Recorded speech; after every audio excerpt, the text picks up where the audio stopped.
C'est pas 1793 le pot pour mettre l'ail. Hein. Des riches, des riches. Ça manque un peu, ouais. Bon, je vais chercher ça. Merci. Merci. Après, je sais pas si elle est représentative d'une heure. C'est étonnant. Je suis pas très au courant de ça. Ouais, oui. Mais écoutez, moi, c'est ce qu'on m'a fourni. Par contre, ouais, on est... on représente les artisans charpentiers de Banyuls. De Banyuls, oui. À quelle époque? C'est 17e 18e, je crois. 18e. Ouais. Ah. Et vous êtes pas rasé? Pourquoi? Parce que ça n'existait pas les rasoirs. Hein. C'est ça, voilà. C'est pas...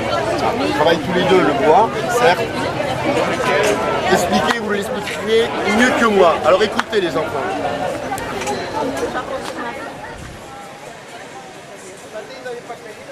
Nous sommes aujourd'hui à Bagnols-sur-Mer avec Jean-Pierre Bonnel et son invité Emeline.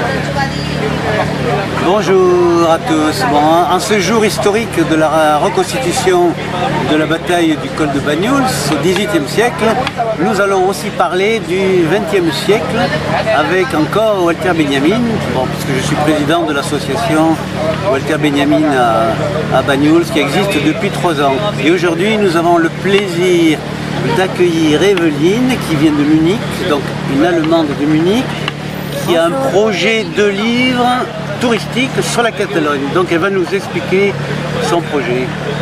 Voilà, alors mon projet, il se répare sur les 6 départements qui ont affaire avec les Pyrénées. Donc c'est vraiment toute la chaîne pyrénéenne que ça englobe.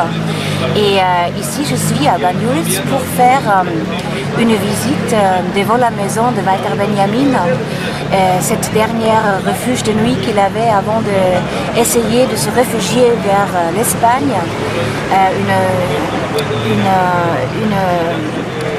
Une aventure qui ne sera pas réussie par le succès, puisqu'il ne fait pas son chemin jusqu'à Portbou. Et voilà. Il faudrait que je précise quand même qu'il est passé ici en septembre, le 25 septembre. Il va à la mairie de Banyuls, oui. Le maire lui indique le chemin et il y a avec lui une passeuse qui s'appelle Lisa Fischko qui vivait à Port-Vendre. Donc il va traverser les Pyrénées, oui. Il va arriver à Portbou. Il arrive, mais là les douaniers et la Gestapo lui disent que demain il est renvoyé en France, en Allemagne, dans les camps de concentration. Donc il a peur, il se suicide dans la nuit du 25 au 26 septembre 1940 avec de la morphine. Hein. Il avait des 20 plaques de morphine, voilà, il se suicide. Et c'est une tragédie, bien sûr. Ouais. Mais il a traversé, hein. Il est arrivé à Portbou. Moi j'ai cru qu'il n'était même pas allé jusqu'à... Ah, très bien. Donc là maintenant je suis ici pour apprendre tout sur l'histoire de Walter Benjamin ici avec Jean-Pierre. Voilà. Hitler prend le pouvoir, donc Walter Benjamin vient en exil à Paris. Et comme en 39-40, Hitler arrive à Paris, il se réfugie dans le milieu de la France, il part en exil un peu partout, voilà. Et surtout à Marseille, où il essaie de prendre le bateau à Marseille, il n'y arrive pas, il n'a pas de visa de sortir de la France. Donc la seule solution, c'est de passer à pied par l'Espagne et le Portugal, pour aller à New York. Voilà, voilà son aventure. Donc c'était, aujourd'hui on dirait que c'était un sans-papier. Quand est-ce que le livre va sortir, va être rédigé? En printemps 19. En 2019? Oui. Chez quel éditeur ce sera? C'est Emons, c'est une maison d'édition allemande de Cologne. Ah. Ce n'est prévu qu'en allemand? Ce ne sera pas traduit? Ça sera traduit, mais probablement, mais en italien et en anglais, pas en français. Ouais. Plus tard, on verra. On espère. Ouais. Et vous avez quelle formation pour faire ça? Historienne de l'art. Ah, historienne de l'art. Ah, ouais. Et vous avez un poste d'enseignante? Non. Non. Journaliste. Je travaille en tant que journaliste. Ah, d'accord, journaliste. Voilà. Ah, c'est bien, super. Voilà le café.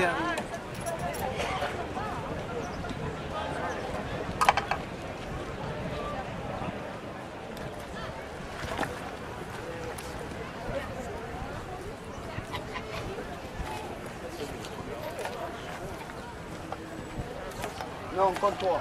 Ah, pourquoi oui. C'est le labyrinthe. Oui, voilà. Oh, pardon. Mais le comptoir, il La petite là sur le...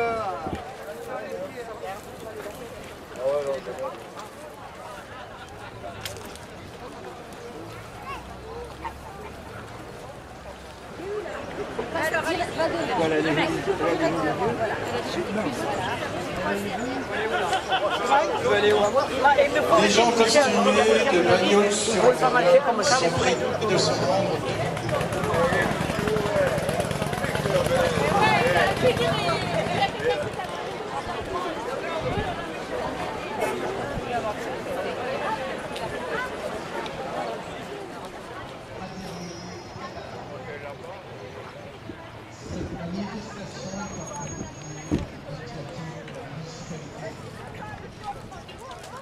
Ah, tu sais, comme Astérix et Obélix, là.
Un représentant de l'Ajuntament d'Espolla, un représentant de l'Ajuntament de Llançà, sisplau.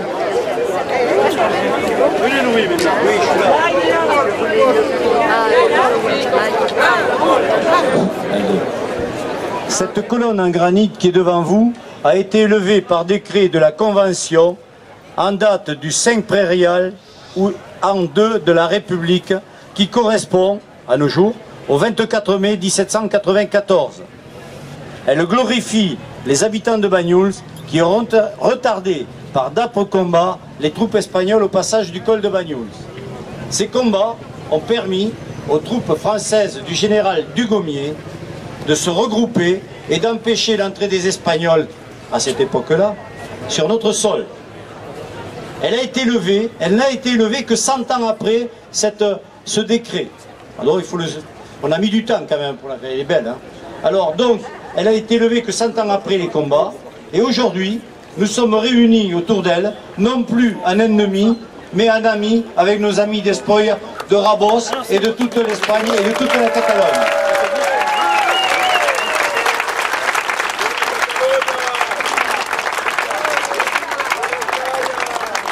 Au dos de cette colonne est gravé « L'armée des Pyrénées-Orientales ne cesse de bien mériter de la patrie. Les citoyens de Bagnols-sur-Mer ont bien mérité de la patrie. » Sur la face avant, aux habitants de Bagnols-sur-Mer qui ont combattu pour la patrie sous la conduite de leur mère. C'est donc en l'honneur de nos illustres et courageux ancêtres qui ont fait la légende de la bataille du col de Banyuls que nous allons procéder aujourd'hui, en ce jour de fête, et de retrouvailles, à ce dépôt de gerbes. Merci, messieurs, dames.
à la catalanité dans la République française. Voilà. La solidarité, on a voulu faire cette fête, c'est pas prévu que je parle, alors je vais improviser, mais on avait voulu faire cette fête parce qu'il nous semblait important qu'on puisse fraterniser avec nos amis, nos frères catalans du Sud et les Catalans d'ici, sachant que la période, tant pis je vais le dire, elle est un peu difficile pour vous, mais sachez que de tout cœur on est avec vous, parce qu'on n'accepte pas qu'on mette des gens en prison pour un délit d'opinion. On ne l'accepte pas et on est solidaire avec vous, on ne l'accepte pas. Voilà. Et donc cette cérémonie aujourd'hui, elle revêt un aspect particulier parce que ce n'était pas le but, mais quand même, le cœur est avec vous et nous serons présents à vos côtés lorsque vous ferez les manifestations. Merci d'être venus. Merci à tout le monde d'être venu. Et puis,